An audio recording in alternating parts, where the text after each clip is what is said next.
Rediscovering Gita for the Modern World by Shrikant Soman. Based on Essays on Gita by Sri Aurobindo. Chapter 11 continued. Works and Sacrifice.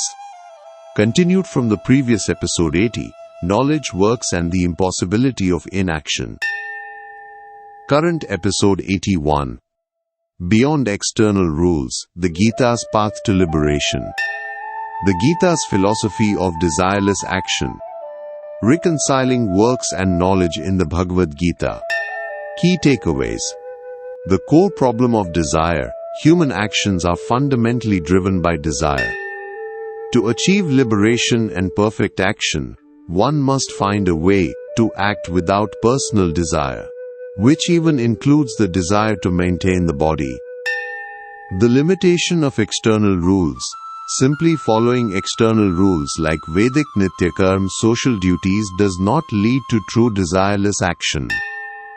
These actions are still driven by one's nature, svabhava, and do not inherently free the individual from ego-driven motives. True desirelessness is from the soul. Genuine desireless action is not about replacing small desires with larger seemingly impersonal ones. It is about acting from one's free soul and self, a higher part of oneself that is not bound by personal interests. The role of sacrifice. The path to liberation is to perform all actions as a sacrifice to the divine, not for personal or ego-driven goals. This practice, known as karma yoga, is a direct method for loosening the knot of egoism, which is the source of bondage. Reconciling Works and Knowledge.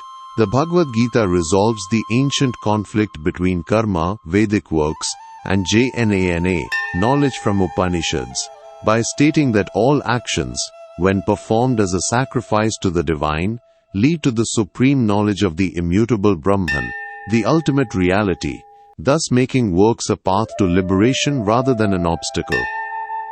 There is a core problem that remains unsolved. All human actions are usually driven by desire. If the soul becomes free from desire, there seems to be no reason left for action.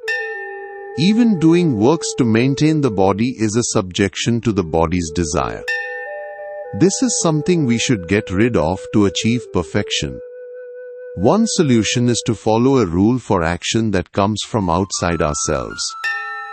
These are the nityakarma of the Vedic rule, a routine of ceremonies and social duties. A person seeking liberation can do these duties without any personal interest. They can do them simply because the Shastra scripture says so. But what if actions are controlled by our nature, svabhava niyatam? Then the only principle for action is desire, controlled by the gunas of prakriti, qualities of nature.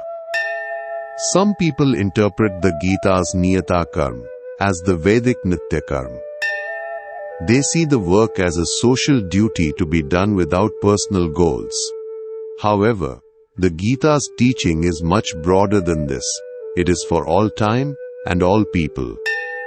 It breaks free from external rules and gets to the heart of our nature. It is a work of great philosophical truth and spiritual practicality. The nature of desireless action. The real difficulty is how to have truly desireless action. What we call disinterested action isn't actually free from desire. It simply replaces small personal desires with larger ones. These larger desires just appear to be impersonal, like those for virtue or country. Krishna says that all action is done by the gunas of Prakriti. When we act according to the Shastra, we are still acting according to our nature. We cannot become impersonal just by following an external rule. We can only do so by rising to the highest part of ourselves. This is our free soul and self, which has no personal interests. This is what the Gita teaches. Desirelessness is not the goal itself, but a means to this end. The goal is to act as our divine self, which is not bound by its actions. The role of sacrifice. So how can we achieve this?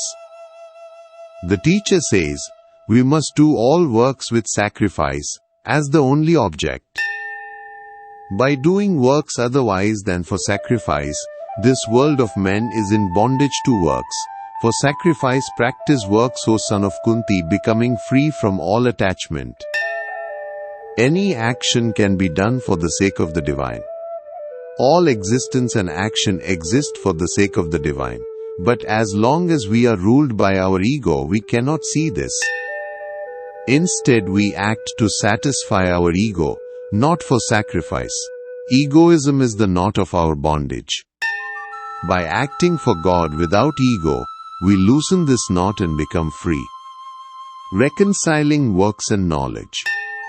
The Gita takes up the Vedic idea of sacrifice to reconcile two opposing ideas. These are the opposition between Vedism and Vedantism. Vedism insists on Vedic works as the means to salvation. It worships the Devas, gods, through sacrifice. Vedantism, based on the Upanishads, sees works as an obstacle to liberation.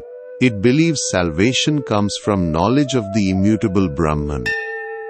The Gita resolves this by stating that the Devas are just forms of the one Ishvara Lord. While sacrifices to the Devas lead to material results, sacrifices offered to the Ishvara lead to liberation. This is because the Lord and the immutable Brahman are the same. All works ultimately find their completion in the knowledge of the divine. So works are not an obstacle, they are the way to supreme knowledge.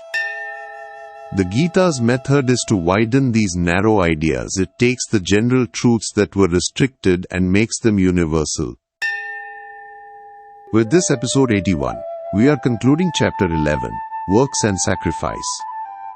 From next episode 82, we will start with the new chapter 12, The Significance of Sacrifice.